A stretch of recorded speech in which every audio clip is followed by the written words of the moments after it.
Subhanallah kawan, semalam saya petik nenas saya dan hari ni saya dapat nenas yang baru.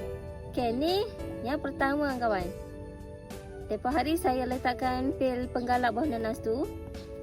Dan beberapa minggu selepas tu dia dah muncul kawan. Subhanallah. Okey, ni buah yang pertama, okey. Okey, yang ni buah kedua kawan. Subhanallah. Yang ni betul-betul dekat bunga heliconia saya. Nampak tu. Dia lebih kurang sama je saiz dia kawan dengan yang mula-mula tadi. Subhanallah, alhamdulillah. Ini pun saya letakkan pil penggalak buah tempoh hari. Okey, ni yang ketiga kawan. Subhanallah. Yang ni dekat-dekat dengan pokok kacang panjang saya.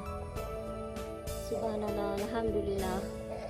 Nampaknya dah berjaya menggunakan hasil pil penggalak nenas tu, dah berjaya kawan. Subhanallah, alhamdulillah.